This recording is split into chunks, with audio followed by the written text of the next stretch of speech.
परिवार को मालिक बनकर नहीं बल्कि माली बनकर संभालो, जो ध्यान तो सबका रखता हो पर अधिकार किसी पर नहीं जताता हो। श्री कृष्ण कहते हैं, कोई मौका दे तो उसे धोखा मत देना और कोई धोखा दे तो उसे मौका मत देना।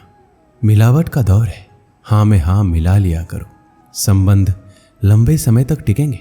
दीपक इसलिए वंदनीय है क्योंकि वह दूसरों के लिए जलता है, दूसरों से नहीं जलता है। खुद की कमजोरी जान लेना भी जिंदगी की सबसे बड़ी ताकत है। चलने की कोशिश तो करो, दिशाएं बहुत है। रास्ते पे बिखरे कांटों से ना डरो, आपके साथ दुआएं बहुत है। जो चाहा वो मिल जाना सफलता है, जो मिला है उसको जानना प्रसन्नता है। जिंदगी का सबसे खूबसूरत पौधा विश्वास होता है, जो जमीन में नहीं दिल में उगता है। अगर आप उस इंसान को ढूंढ रहे हैं जो आपकी जिंदगी बदल सकते हैं तो एक बार आईने में देख लीजिए।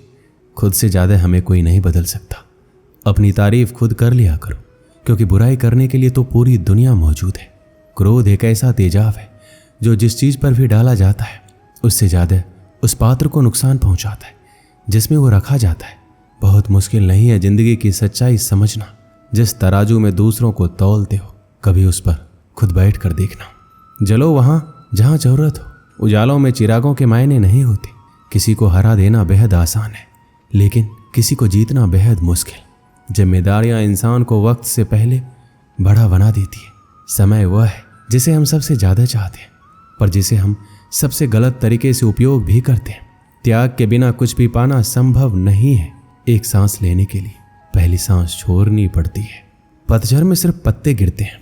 नजरों से गिरने का कोई मौसम नहीं होता। जिसे खुद की गलती नजर नहीं आती उस इंसान से दूरी बना लेना ही बेहतर होता है। जिनका दिल साफ होता है दुनिया गलत साबित उन्हीं को करने में लग जाती है।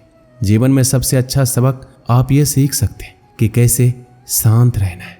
यदि आप अपने सपने को पाने की हिम्मत रखते हो तो आपका हर सपना सच हो सकता है। समस्याएं देखकर जीवन में कभी हार मत मानो। क्या पता इसी समस्या के अंदर तुम्हारी एक बड़ी शुरुआत छुपी हो। अगर कष्ट बड़ा है तो कामयाबी भी बड़ी ही मिलेगी। भीतर क्षमा हो क्षमा निकलेगी, भीतर क्रोध हो क्रोध निकलेगा, भीतर प्रार्थना हो तो प्रार्थना निकलेगी, नफरत हो तो नफरत। इसलिए जब भी कुछ बाहर निकले तो दूसरों को दोषी मत ठहराना। आशा और विश्वास कभी गलत नहीं होते, बस ये हम पर निर्भर करता है कि हमने किससे आशा और किस पर विश्वास करना है। विचारों की खूबसूरती कहीं से भी मिले चुरा लो, क्योंकि चेहरे की खूबसूरती तो उम्र के साथ बदल जाती है, मगर विचारों की खूबसूरती हमेशा दिलों में अमर रहती है। जब हम कोई भी कार्य भगवान की याद में रहकर करते हैं तो उसमें भगवान की शक्तियां हमारी मदद करती हैं और हमारी सफलता निश्चित हो जाती है। अपनी परिस्थिति परमात्मा को सौंप दीजिए, क्योंकि जितना आप जीवन भर में कर सकते हैं उससे कहीं ज़्यादा वो एक पल में कर सकते हैं। जिस इंसान को भगवान पसंद करते हैं, जिसे वो अपना खास बनाना चाहते हैं, उन्हें वो हमेशा असफल रखते हैं, हमेशा उनकी ज़िंदगी में मुसीबत डालते हैं। अगर आप हार रहे हो तो ये बड़ा संकेत है कि भगवान के उन खास इंसानों में से आप एक हो जिन्हें वो आगे पहुंचाना चाहते हैं। दुनिया में कुछ ऐसे इंसान होते हैं जिन्हें आप कितना भी प्यार मान सम्मान दो फिर भी क्या करते हैं, सिर्फ धोखा ही देते हैं, क्योंकि आप लोगों की फितरत कभी नहीं बदल सकते। पत्नी पसंद से मिलती है मगर माँ बाप तो पुण्य से मिलते हैं। उनकी परवाह मत करो जिनका विश्वास वक्त के साथ बदल जाए। परवाह सदा उनकी करो जिनका विश्वास आप पर तब भी बना रहे जब आपका वक्त बदल जाए। रिश्ता चाहे जो भी हो मजबूर नहीं मजबूत होना चाहिए। जीवन में धैर्य अत्यंत महत्वपूर्ण है, क्योंकि यह बात हमेशा याद रखिए, बूंद बूंद पानी से ही घड़ा भरता है। मन की सच्चाई और अच्छाई कभी व्यर्थ नहीं जाती। ये वो पूजा है जिसकी खोज ईश्वर खुद करते हैं। सुख हमारे अहंकार की परीक्षा लेता है, जबकि दुख हमारे धैर्य की। दोनों परीक्षाओं में उत्तीर्ण होकर ही हमारा जीवन सफल होता है। प्यार और सम्मान दो ऐसे उपहार है, अगर आप सभी को देने लग जाओ तो बेजुबान भी छुप जाते हैं। जिस दिन तुम्हें अपना मूल्य पता लग गया उस दिन के बाद तुम किसी के द्वारा की गई निंदा या प्रशंसा से कोई फर्क नहीं पड़ेगा। संपूर्ण संसार में दुख से बड़ा कोई मित्र नहीं, क्योंकि दुख ही है जो इंसान को ईश्वर की याद दिलाता है। अच्छे व्यक्ति को समझने के लिए अच्छा हृदय चाहिए, ना कि अच्छा दिमाग, क्योंकि दिमाग हमेशा तर्क करेगा और हृदय हमेशा प्रेम भाव देखेगा। सत्य केवल उन लोगों के लिए कड़वा होता है जो लोग झूठ बोलने के आदी हो चुके हैं। हर अनुभव कुछ ना कुछ सिखाता है, इसलिए हर अनुभव महत्वपूर्ण है। हम अपनी गलतियों से भी सीख सकते हैं। पेट में गया हुआ विष केवल एक मनुष्य को मारता है, परंतु कान में गया हुआ विष कई संबंधों को मार देता है। अपनी नजर हमेशा उस चीज पर रखो जिसे तुम पाना चाहते हो, उस पर नहीं जिसे तुम खो चुके हो। इंसान की आदत है, नहीं मिला तो सब्र नहीं करता, और मिल जाए तो कदर नहीं करता। जिंदगी में सब लोग दोस्त या रिश्तेदार बनकर नहीं आते, कुछ लोग सबक बनकर भी आते हैं। पीठ हमेशा मजबूत रखनी चाहिए, क्योंकि शाबाशी और धोखा दोनों ही पीछे से मिलते हैं। कुछ लोग आपसे इसलिए भी नफरत करने लग जाते हैं क्योंकि आपकी सही बातें उन्हें कड़वी लग जाती हैं। जो साथ रहकर भी किसी के हो वो दूर रहे तो ही अच्छा है। किस्मत सिर्फ मेहनत से बदलती है, बैठकर सोचते रहने से नहीं। सिर्फ उसी के सामने झुको, वो किसी के सामने तुम्हें झुकने नहीं देगा। श्री कृष्ण कहते हैं, करने दो जो आपकी बुराई करते हैं। ऐसी छोटी छोटी बातें तो सिर्फ छोटे लोग ही करते हैं। सिर्फ धोखा देना ही धोखा नहीं होता, लेकिन किसी के साथ अपनेपन का नाटक करना यह बहुत ही बड़ा धोखा होता है। जो आपकी सही बातों का भी गलत मतलब निकालते हैं, उनको सफाई देने में अपना वक्त बर्बाद मत करो। एक दिन शिकायत आपको वक्त से नहीं बल्कि खुद से होगी कि एक खूबसूरत जिंदगी आपके सामने थी और आप दुनियादारी में उलझे रहे। एक बार माफ करके अच्छे बन जाओ, परंतु दोबारा उस इंसान पर भरोसा करके बेवकूफ मत बनो। अपने तो वो होते हैं जिन्हें आपके दर्द का एहसास हो, वरना हाल चाल तो रोड पर आते जाते लोग भी पूछ लेते। मेहनत का फल और समस्याओं का हल देरी से ही सही पर मिलता जरूर है। जब आप दूसरों का अच्छा चाहते हैं तो वही चीजें आपके जीवन में वापस आती हैं। यही प्रकृति का नियम है। टूटी हुई चीजें सबसे ज्यादा तकलीफ देती है, जैसे भरोसा, दिल, नींद और सबसे अधिक उम्मीद। बस तुम खुद से मत हारना, बाकी सब श्री कृष्ण देख लेंगे। जो इंसान अच्छे विचारों और अच्छे संस्कारों को पकड़ लेता है, उनके हाथ में मानव पकड़ने की जरूरत नहीं पड़ती। वक्त जब न्याय करता है तो गवाहों की जरूरत नहीं पड़ती। माफी मांगने वाले हमेशा गलत नहीं होते। कुछ लोग झुक जाते हैं, पता है क्यों? रिश्तों को बचाने के लिए। इच्छा पूरी नहीं होगी तो क्रोध बढ़ेगा, और पूरी होने पर लोभ।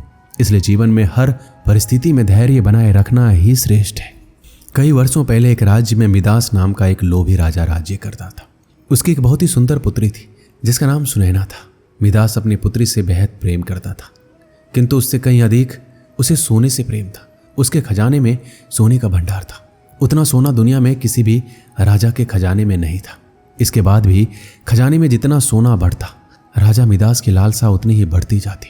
उसके दिन का अधिकांश समय खजाने में रखे सोने को गिनने में निकल जाता था। सोने के लालसा में अक्सर वो अपनी पुत्री को अनदेखा कर देता था।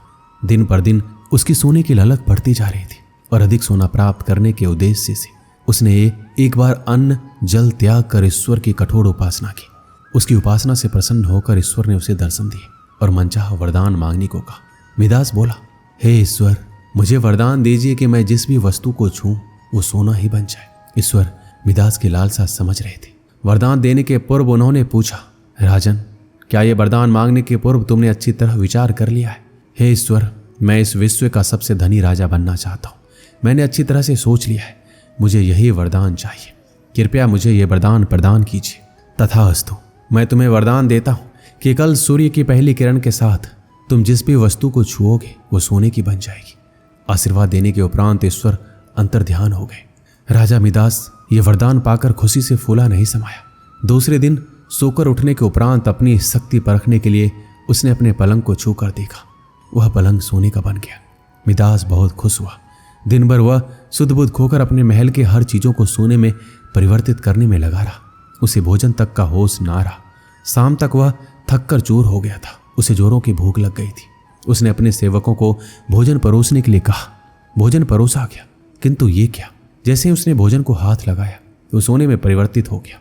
अब सोने को तो खाया नहीं जा सकता था। भूख से बेहाल राजा मिदास ने फल खाकर भूख मिटानी चाहिए, किंतु उसके छूते ही वो भी सोने में परिवर्तित हो गया। वह गुस्से से तिलमिला उठा और उठकर बाहर चला गया। बाहर टहलते हुए अपने महल के उद्यान में पहुंचा। वहां उसने देखा कि उसकी नन्ही पुत्री सुनैना खेल रही है। उसका सुंदर मुख देख राजा के मन में प्रेम उमड़ आया। कुछ क्षणों के लिए वह अपनी भूख भूल गया। जब सुनैना ने अपने पिता को देखा तो उसके पास दौड़ी चली आई और प्रेम पूर्वक उससे लिपट गई। राजा मिदास ने प्रेम जताते हुए उसके सिर पर हाथ फेरा और तुरंत ही वह सोने में परिवर्तित हो गई। अपनी नन्ही पुत्री को सोने का बना देख वह दुखी हो गया और रोने लगा। उसने पुनः ईश्वर से प्रार्थना की प्रार्थना सुनकर ईश्वर प्रकट हुए और उसने पूछा, राजन क्या हुआ, अब तुम्हें क्या वरदान चाहिए?